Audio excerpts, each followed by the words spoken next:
Okay, here we go. New infection. A rare infection from a brain-eating amoeba is being blamed for the death of a North Carolina man. He was swimming in a water park earlier this month. The amoeba is usually found in shallow fresh water. It can cause severe headaches, fever, nausea, and vomiting, which can progress into having a stiff neck, seizures, and a coma. It's only infectious when water is forced up the nose during activities such as diving and water skiing. According to the Centers for Disease Control, the CDC, the amoeba is rare but overwhelmingly deadly. In the last 57 years, there have been only 145 known infections, but of those, only 4 survived. The CDC says the illness is particularly difficult to treat because it is notoriously hard to detect and progresses so quickly. The next time you go swimming, wear a nose plug and avoid activities that involve being fully submerged in freshwater areas. This is Gabe Stewart, NBS News.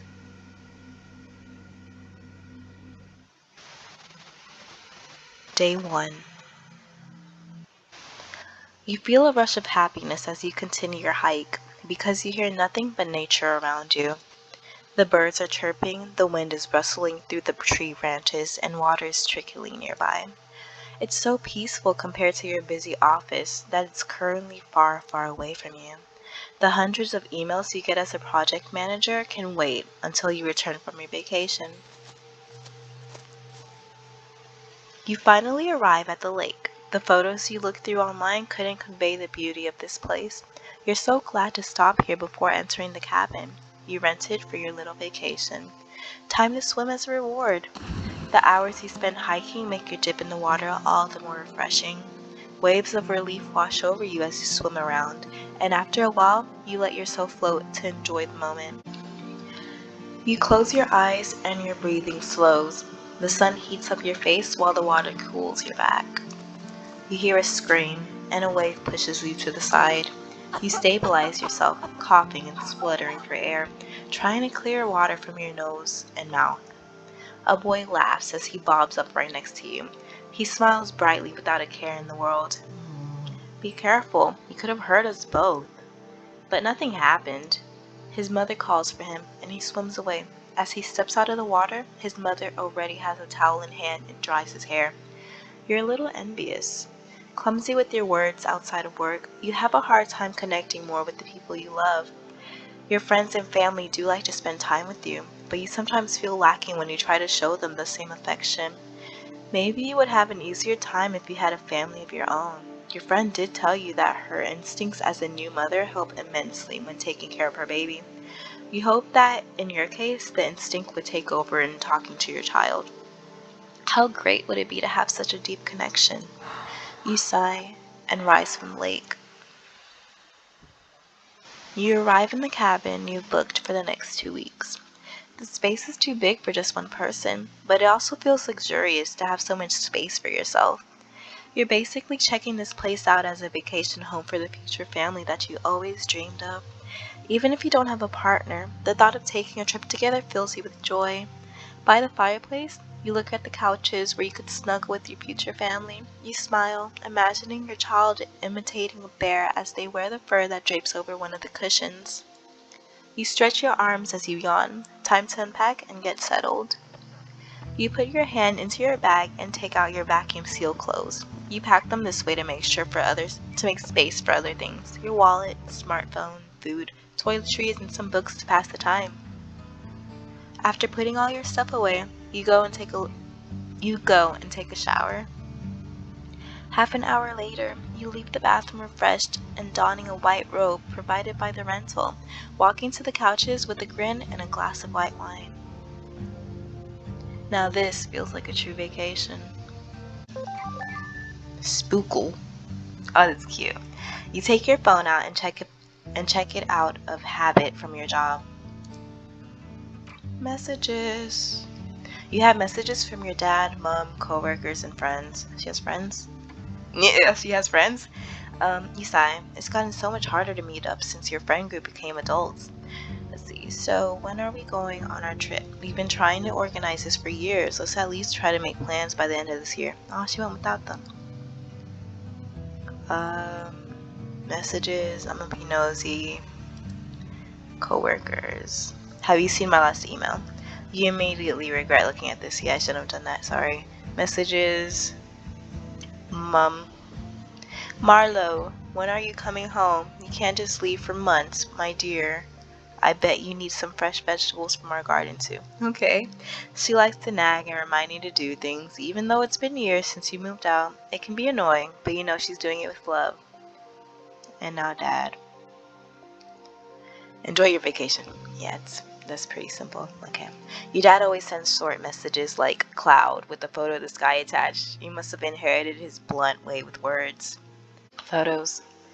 Your mother sent you some digital copies of old family photos. When you were little, your family used to visit the big greenhouse in the city center quite often. There are some photos of you with coworkers. When do you take these selfies with them? You must have gotten drunk at the last office party. Any milestone has to be celebrated is the motto of your boss. So parties happen pretty often. You don't know how your boss is able to make the company pay for so many, but you don't dare ask him. You scroll further back and finally find some photos with your friends.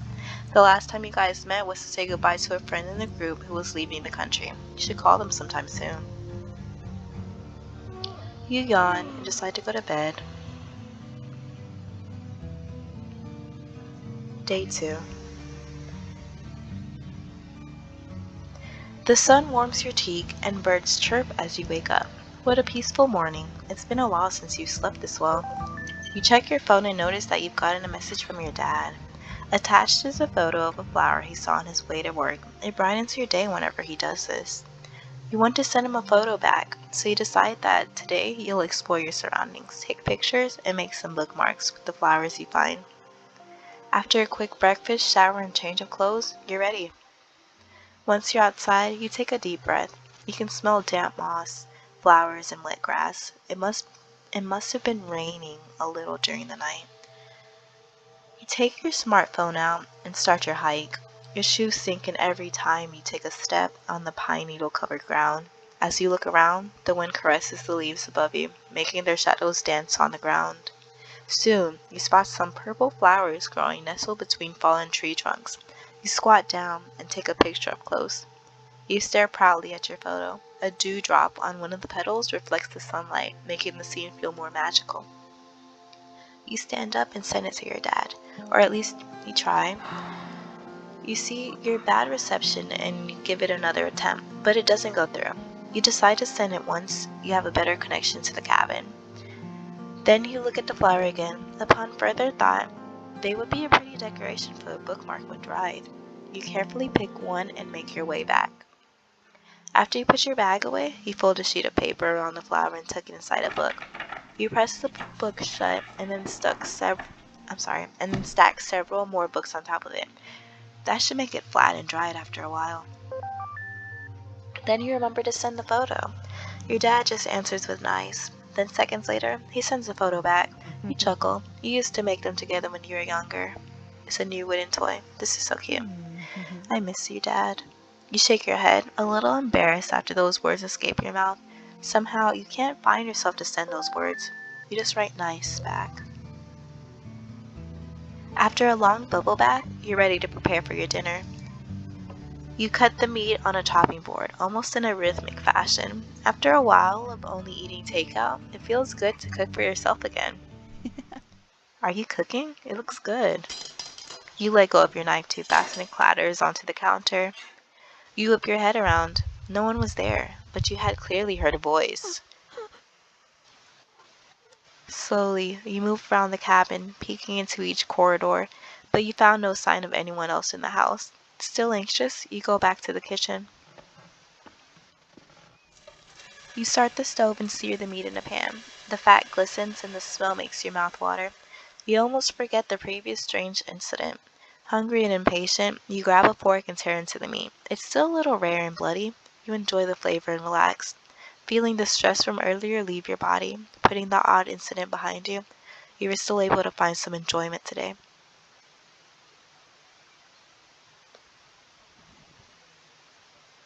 Day 3. The morning alarm almost gives you a heart attack. With half-shut eyes, you search for your phone and hastily turn off the alarm. You sit up and massage your temples. It's been a while since you had a headache this bad. Sluggishly, you crawl out of bed and make your way to the kitchen. You brew some tea in hopes that it'll help and take it with you to the living room. Are you feeling off because of all the hiking you did, or was it the rare meat? Several hours later, you breathe heavily as you lean against the cold white ceramic of the toilet. The last time you had to vomit was after the last office party, after securing a multi-million-dollar deal for the company.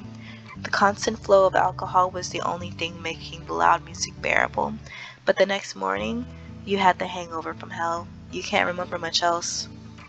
Check the kitchen for bad food. You know you bought the food just before your hike, but you can't help but suspect that something you ate might have gone bad. No, not the bread or anything else in the kitchen. It's all fresh. Was it really food poisoning? Could it be some suppressed stress from work finally resurfacing? Or was it too much sun after being holed up in an office for so long? You grab your phone and sit down on the couch. You decide to research some more with your phone and open your browser in order to look up your symptoms.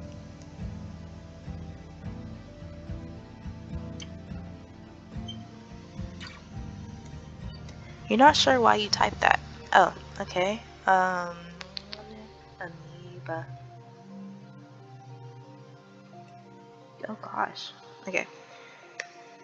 An amoeba, often called an amoeboid, is a type of cell or unicellular organism which has the ability to alter its shape, primarily by extending and retracting pseudopods. Yeah, that's interesting. 97% death rate, lives in shallow fresh water, loves warm temperatures, infection when it goes up your nose. You slowly shake your head. No. The infection is super rare, especially when you compare it to the amount of people who go swimming every year. Maybe you should call a doctor now. Just when you're about to type in a number, your hand seizes up. Your phone falls onto the couch. What was that? You hesitate. You dropped your phone from a little muscle cramp. You've had those before. Whatever bug you've caught will probably pass by tomorrow morning. You get yourself some tea, a slice of toast, and rest for today. Day 5. You slept through an entire day, but you still feel weak when you wake up. You drink some tea and wonder if you should eat something, but you decide it would probably be better to wait it out until tomorrow and give your stomach more time to rest. It would be a waste of food if you had to throw up again. You drag yourself to the fireplace and make a fire. You make yourself comfortable on the couch and watch the flames. They sway from left to right, and if you aren't careful, you could get lost in their hypnotic dance. You start to feel lonely, even as you enjoy looking at the flames. You miss your mother's chicken soup that she cooked whenever you got sick. You snuggle even deeper into the blankets. Why did you have to get sick all alone, out in the woods? Your mind drifts off, and you look around the room in a daze. Is the room getting bigger? Maybe you just imagined it? It's alright, I'm here. You force yourself upright and seize the fireplace poker, brandishing it in front of you while you search for the source of the voice. You could have sworn it was right next to you. But there's no one else in this room. After what happened the other day, you've checked as much. Of course, you're the only one here, right? You back into a corner, so at least you aren't ambushed from behind. Then you take out your phone and try to call for help. An intense pain wells up in your head. You jolt in pain and let go of your phone. It hits the ground, bounces once, then falls flat. You tremble as you kneel down to retrieve it. You sigh when you see that your phone is still intact. Okay, whatever just made its presence known seems like it doesn't want you to call for help. You don't care. Your thumb hovers over the dial pad. You're going to make that call. I'm calling the police. That won't help. You nearly throw your phone out of fear, but you stop yourself in time. You only feel a little pain. Tears roll down your cheeks. You hate this voice. It's swimming in your head. It's seizing up your hand. It's like it's controlling you. No. Now you sound delusional? What voice? You mean thinking, right? That's what everyone does. You're just fighting your own intuition, aren't you? You close your phone and just go to bed. You hope this ends soon.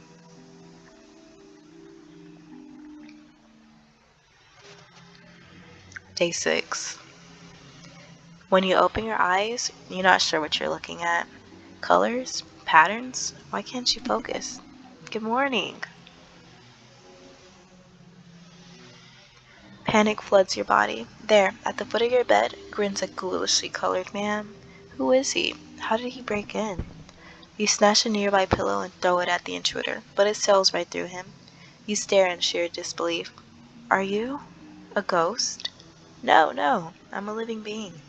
We met in the lake. I was looking for a place to multiply, and you were just so warm, so nourishing. I couldn't resist. And finally, you can see me. He leans forward. Hi, I'm an amoeba. I think you humans call me Niglaria fowleri. So I'm starting to see things. I need help. Wait, are you getting a doctor? Of course. So you're trying to get rid of me. You feel intense pain as a new wave sends you into agony. How could you? We need to stay together, don't you understand? Okay, wait, please calm down. I won't do it. Good. The pain disappears. You feel even weaker than before. Exhausted, you lay back down on the bed. He's an amoeba. He's in your head, and he's sprouted more and more of him to root around in your brain. And the pain is killing you. Killing you. So, wait, aren't I just going to die then? He doesn't answer immediately. Don't say it like that, Marlowe. Isn't it wonderful? We get to spend time together. You have a hard time wrapping your head around this situation, but what you do know is you're in a bad shape, and this thing won't let you call for help. Did it have to be me? Wasn't there a better place for you?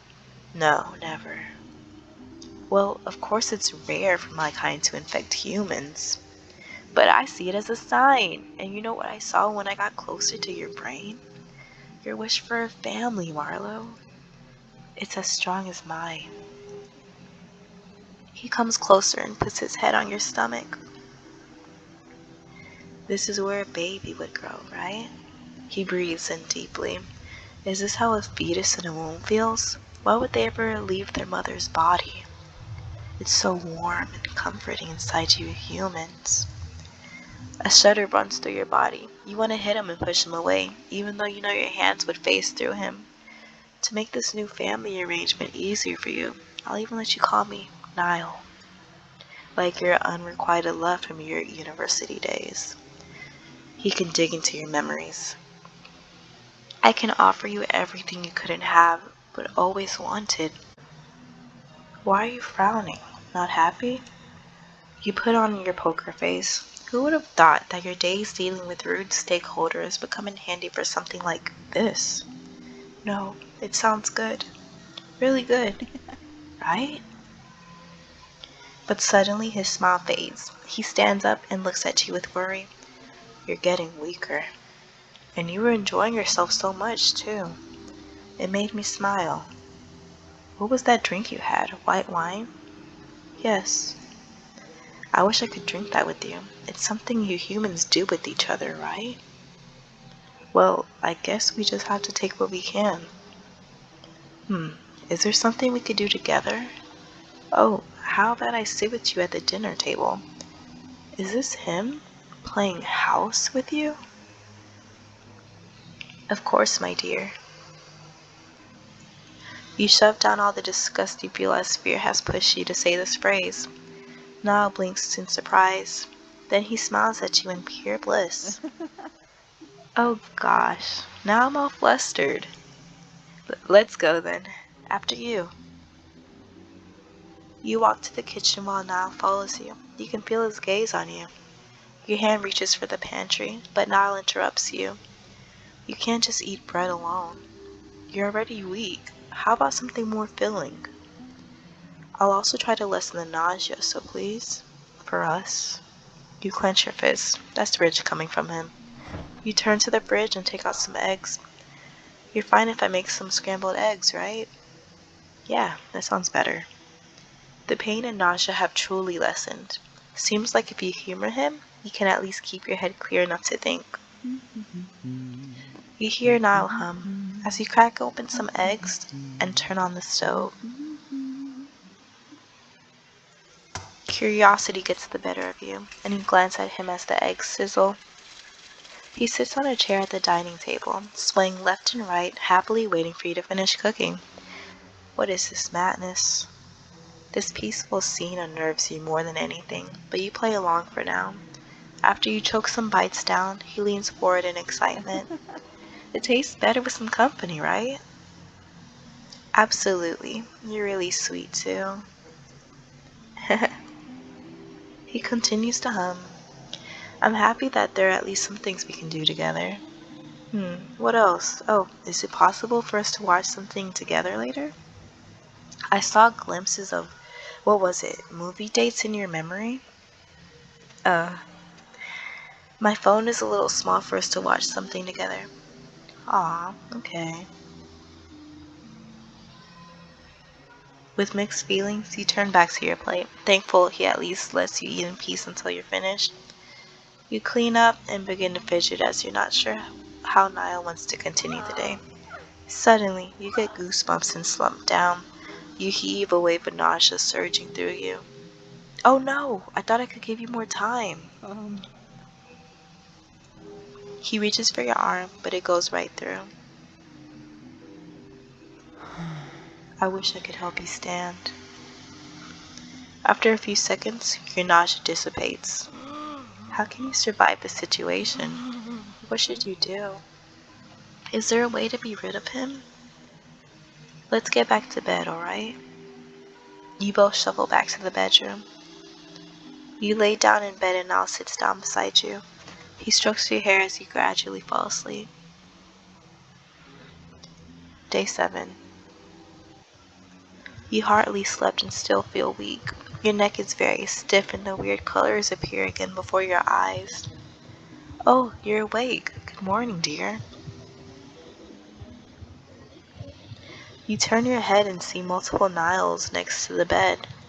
You suppress the urge to scream. Here, I want to show you what our children inside you look like. There's even one that looks like you. Here. He puts a blob of blue mass on your lap. The way it gurgles and cries, it sounds desperately like a human baby. It coughs and some blue spit runs down its cheeks. Isn't it cute? Yes, but we need to clean up that spit. Oh, right. He takes the baby back and wipes up the spittle. Good. Are they well? Yes, we're all really healthy. Wonderful. Just great. Come get breakfast once you're ready. You seem even weaker today, so I'll stay silent while you sleep a bit more, alright? You nod and lay down. After a few hours, you reluctantly sit up. Your grumbling stomach won't shut up. While you walk to the kitchen, you assess your situation and try to think of a plan. Niall won't let you call a doctor, nor other help. He loves acting like a husband to you. If you humor him, he'll try to lessen the effects of the infection. But if he stays, you'll certainly die. You arrive in the kitchen and Niall shows himself. So, you have enough strength to eat now. Great. How do I get out of this? Is there a way to somehow use his fixation on family against him? A slight headache interrupts your thoughts. What are you thinking so hard about?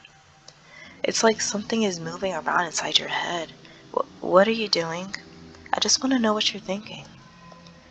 You try your hardest to think of something positive about Niall. You can't risk him seeing what you truly think. A lovely day to spend with my Niall. Oh, you charmer. He sounds absolutely delighted. The headache disappears and you sigh in relief. I think somewhere in your memories it said a little caffeine helps when you have a headache. Me too. Yeah, coffee sounds great right now. Why can't you just get rid of my headache for me? You put a kettle on and shake some instant coffee into your mug. Then you take a yogurt cup from the fridge and get a spoon. Niall's eyes glimmer with excitement as if he expects you to do some magic trick. Is yogurt good? Yeah, it has good bacteria in it, huh? Okay. Yeah, it's sweet and cold, refreshing. After a while, you start to play with your spoon. Maybe it's better if you only eat a bit. You don't want to upset your stomach. Come on, eat a little more. We have more mouths to feed after all. The reminder makes you drop your spoon. What's wrong? Him, everything about him, and what he does to you. You stare at him with wide open eyes. You bite down hard on your lips to hold yourself back from giving him a piece of your mind. Are you angry? No, no, I know you're just worried. Well, we both want you to be healthy, right? So I'm allowed to be worried about you, right? Sure. This is a nightmare. When the water is ready, you pour some into your mug. After adding some milk, you mix the coffee and drink it. Do you feel a little better? Yes. There's palpable tension between you two. Niall makes the first move, putting his hand on yours. Here, this might cheer you up. You see blue shapes glow and dance in the space between your hands. Do you like it? You slowly nod. Oddly, this beautiful dance of colors comforts you. It pains you that he seems to care despite being the cause of your suffering.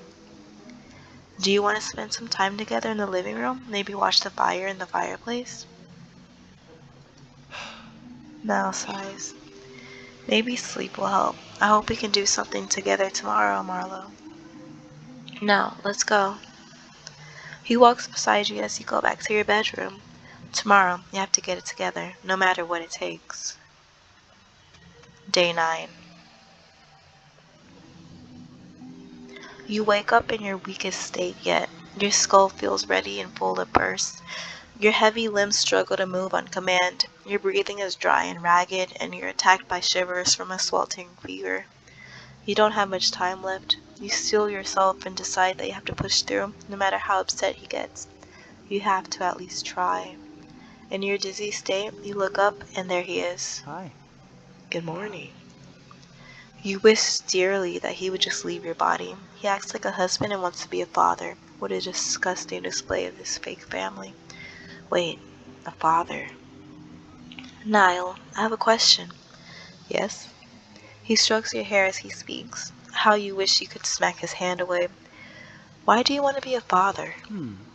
Well, I sort of already am, right? I believe I'm pretty good at it. Let's see. I doubt you actually know what a great father is, Niall. You could never be a good father. And I'm gonna pick, yes, you are a wonderful father, Niall. Thank you, Marlo. I'm glad you think so too. We are a wonderful family. He gives you a kiss on your forehead, but no lips touch your skin. Only a tinkle of flare of heat. He's just an imaginary husband after all. You haven't really moved much. Are you too weak to stand up today?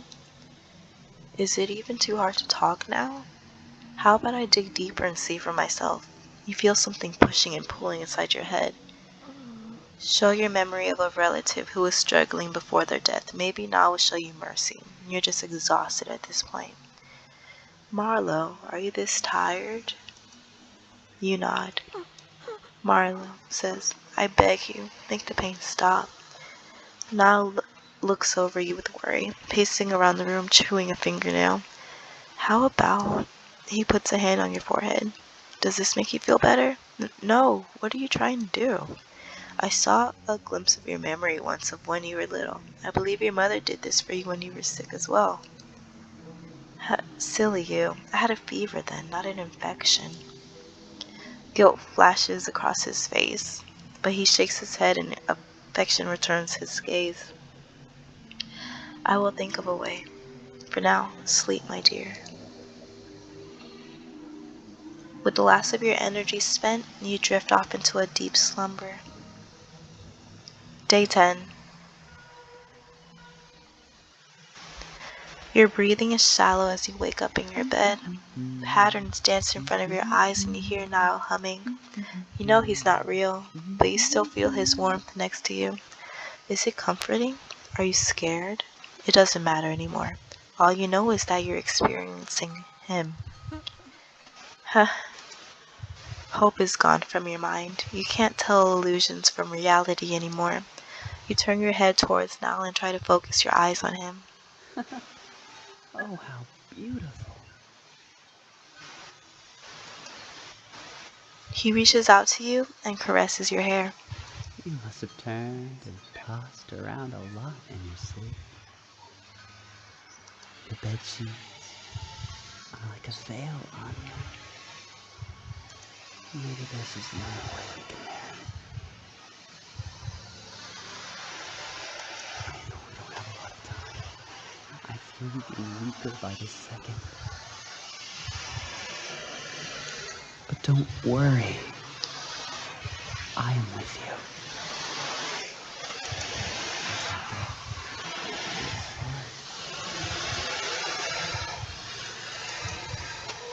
You feel him wrap you in his embrace. You never imagined that death would feel so warm. You slowly close your eyes as you hear Niall humming the wedding march.